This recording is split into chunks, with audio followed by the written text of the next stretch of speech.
मेरे प्रिय मित्रों, नमस्कार। फ्रेंड्स, आज मैं आप सबसे नवाचार पर नया विचार इस पर बातें करने जा रहा हूं। नवाचार यानी कि इनोवेशन। करंट अफेयर से इसका क्या संबंध है? दो घटनाएं इसे करंट अफेयर्स का विषय बना देती है। अदरवाइज तो ये आपके स्टैटिक पोर्शन यानी कि जो परमानेंट आपका सिलेबस है उसका विषय है।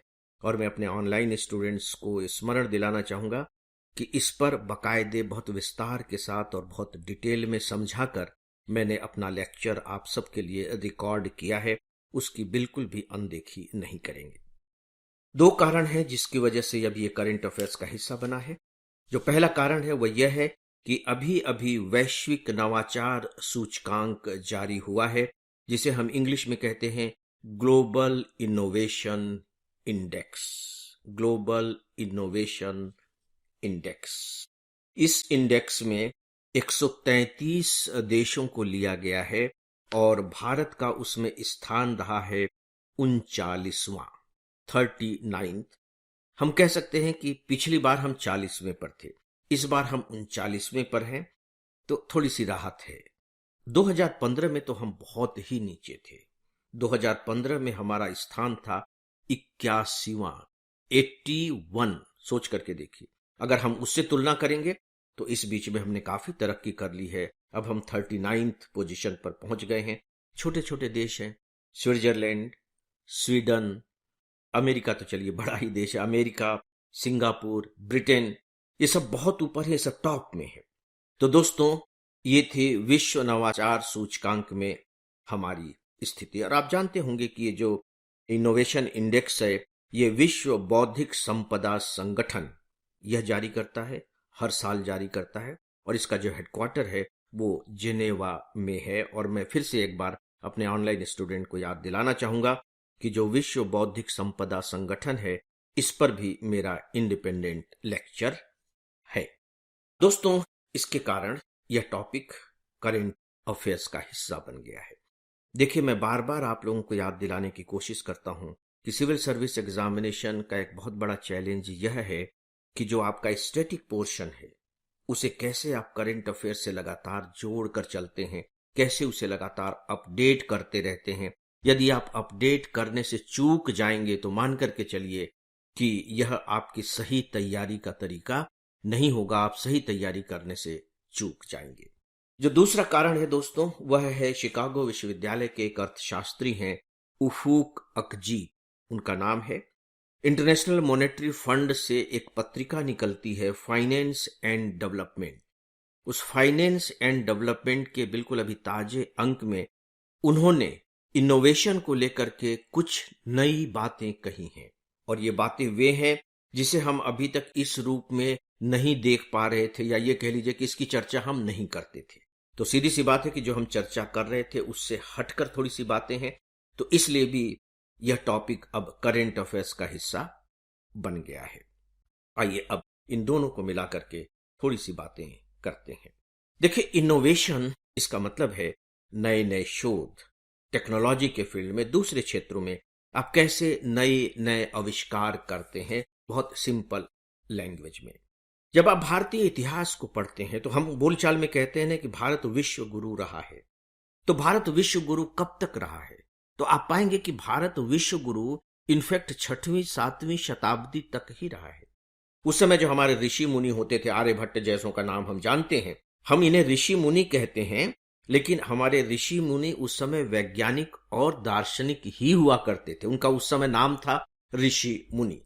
चूंकि उस समय हमारा जो समाज है वो बहुत ज्यादा उदारवादी समाज था, बहुत ही उन्नत समाज था, इसीलिए इनोवेशन को बहुत ज्यादा तरजीह दी गई। और शायद ही कोई ऐसा विषय होगा जिस पर भारत ने ग्रंथ न लिखे हों। तो डेफिनेटली हम उस समय विश्व गुरु थे, लेकिन धीरे धीरे धीरे धीरे हम डाउन होते चले गए और अब हम 39वें स्थान पर हो गए हैं 133 देशों में। दोस्तों, आपको एक शब्द पढ़ने को मिलता होगा, नॉलेज इकोनॉमी। ये नॉलेज इकोनॉमी क्या है? नॉलेज इकोनॉमी का मतलब है कि यह एक ऐसी अर्थव्यवस्था जो ज्ञान पर आधारित है।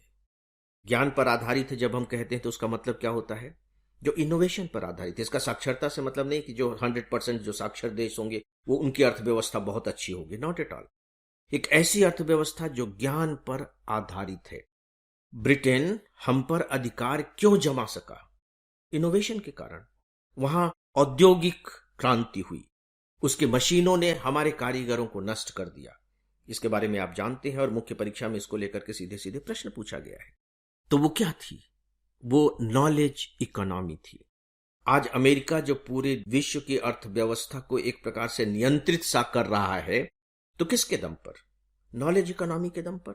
आप बताइए कि सॉफ्टवेयर कहाँ का है? आप बताइए कि जो आप गूगल करते हैं वो कहाँ का है, व्हाट्सएप कहाँ के हैं, यूट्यूब कहाँ के हैं? तो पता लगेगा ये सब के सब अमेरिका के हैं। अमेरिका ने इन सब को इनोवेट किया है, और अमेरिका ने इनोवेट किया है तो पूरी दुनिया का जो लाभ है टैक्स के रूप में या व्यापार के रूप में, वो कहाँ जा रहा है? अमेरिका में जा रहा है। तो ये है नॉलेज इकोनॉमी। आज अगर चाइना पूरी दुनिया को टक्कर देने की स्थिति में है, यहां तक कि अमेरिका तक को वो टक्कर दे रहा है अर्थव्यवस्था में, तो उसके पीछे कौन सी ताकत है? तो फिर आपको उत्तर मिलेगा नॉलेज इकोनॉमी। यह है नॉलेज इकोनॉमी। तो सीधी सी बात है कि ये बात कही जाती है कि भारत को भी चाहिए कि वो अपने R&D पर, रिसर्च एंड डेवलपमेंट पर, जिसके जरिए इनोवेशन होता है, उस पर ज्यादा खर्च करे। आपको सुनकर यह ताज्जुब होगा शायद कि पूरी दुनिया का जो औसत है नवाचार पर, वो है GDP का 2%, 2% ऑफ GDP। और यह आंकड़ा आपको याद कर लेना चाहिए। हमारे यहां मालूम है कितना है? 1% भी नहीं है।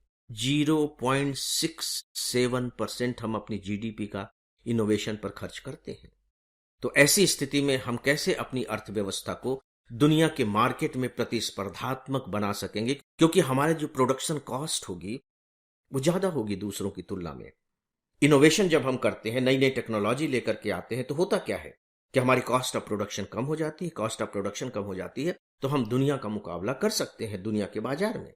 हम ऐसा नहीं कर पा रहे, इसलिए आप पाएंगे कि जब बाहर से हम समझौते करते हैं तो उसमें टेक्नोलॉजी बहुत इंपॉर्टेंट तथ्य होता है कि हम वहां से टेक्नोलॉजी ले रहे हो।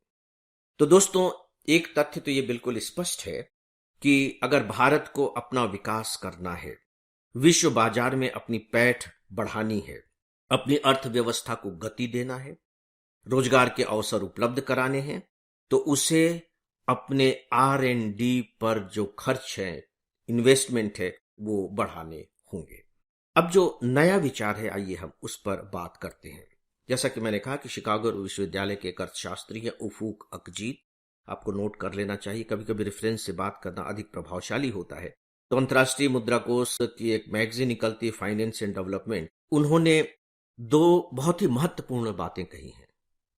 सबसे महत्वपूर्ण बातें मैं आपके सामने रखने जा रहा हूं। पहला तो यह है कि उनका यह कहना है, खासकर यह बात उन्होंने अमेरिका के संदर्भ में कही है, इसे मत भूलिएगा। उनका यह कहना है कि अगर हम R&D पर ज्यादा खर्च करते हैं, ज्यादा व्यय करते हैं, तो इसका मतलब यह नहीं है कि उत्पादकता हमेशा बढ़ेगी ही बढ़ेगी, या जितना ज्यादा हम खर्च करते चले जाएंगे उतनी ही ज्यादा उत्पादकता बढ़ती चली जाएगी। ध्यान दीजिएगा, यह बात अमेरिका के संदर्भ में, इसे आप भारत पर लागू मत कर दीजिएगा। भारत अभी उस सैचुरेशन पॉइंट पर नहीं पहुंचा है। उन्होंने बाकायदे उदाहरण दिया कि 1980 के दशक में अमेरिका का जो R&D एक्सपेंडिचर था वो GDP का करीब 2.2% था, जो अभी बढ़कर के 3.5% हो चुका है। सोच करके देखिए, अमेरिका भी 3.5% खर्च कर रहा है और हम कितना कर रहे हैं? 0.67%। सोच करके देखिए। फिर उन्होंने बताया कि 1960 से लेकर 85 के बीच में जो औसत उत्पादकता वृद्धि थी अमेरिका की, वो 1.3% थी, जो कि बाद में कम हो गई। राइट? इसका मतलब यह हुआ कि एक पर्टिकुलर पॉइंट के बाद उसी रेशियो में उत्पादकता नहीं बढ़ती है जिस रेशियो में आप R&D एक्सपेंडिचर बढ़ाते हैं। लेकिन हमारे यहां तो अभी गैप बहुत ज्यादा है, तो ये हम पर लागू नहीं होंगे। जो दूसरा तथ्य उन्होंने दिया है, ये हम पर भी लागू होता है। उन्होंने ये कहा है कि जो R&D पर खर्च होता है वो बड़ी कंपनियां उतना नहीं करती हैं जितनी कि छोटी कंपनियां करती हैं। ऐसा क्यों? R&D पर छोटी कंपनियां क्यों ज्यादा खर्च करती हैं, बड़ी कंपनियां क्यों कम खर्च करती हैं? उसका फिर उन्होंने एक रीजन दिया है, और ये रीजन बहुत इंपॉर्टेंट है। उनका कहना है कि पिछले कुछ दशकों से यह देखने में आ रहा है कि जो बड़ी कंपनियां हैं वो अपने R&D के खर्च को छोड़ करके वो अपने राजनीतिक संबंध बनाने में लग जाती हैं। यानी कि उनके जो व्यावसायिक रणनीतिक जो पॉलिसी होती है उनके जो कदम होते हैं, वो ये देखते हैं कि कैसे उन देशों के साथ या अपने ही देश के राजनेताओं के साथ संबंध विकसित किए जाएं। और अगर राजनेताओं के साथ संबंध विकसित हो जाएंगे तो फिर उन्हें अपने व्यापार को आगे ले जाने में कोई दिक्कत नहीं होगी, क्योंकि सरकार की पॉलिसी को वो अपने अनुसार ढलवा लेंगे। क्या भारत के संदर्भ में यह सटीक बैठ रहा है? बीच बीच में आप अखबारों में पढ़ते होंगे अदानी का नाम, अंबानी का नाम। तो ये नाम क्यों आते हैं? इसी रूप में आते हैं कि इनको राजनीतिक लाभ मिल रहा है। तो ये उन्होंने दूसरी महत्वपूर्ण बात कही है, और इससे निष्कर्ष ये निकलता है कि सरकारों को इस बात का ध्यान रखना होगा कि केवल R&D पर एक्सपेंडिचर बढ़ा देने से बात नहीं बनेगी, बल्कि उन्हें यह भी देखना होगा कि कहीं ऐसा तो नहीं कि लगातार जो बड़ी कंपनियां हैं उनका दबदबा बढ़ता चला जा रहा हो, क्योंकि यदि इनका दबदबा बढ़ेगा तो जो छोटी कंपनियां हैं वो खत्म हो जाएंगी, या छोटी कंपनियां अपने को बड़ी कंपनियों को बेचने के लिए बाध्य हो जाएंगी, और ऐसे में फिर असमानता की स्थिति बनेगी। तो फ्रेंड्स, ये थे आज के टॉपिक पर कुछ महत्वपूर्ण तथ्य, और इसी के साथ ही आज के इस डेली ऑडियो लेक्चर को अब यहीं समाप्त करता हूं। नमस्कार।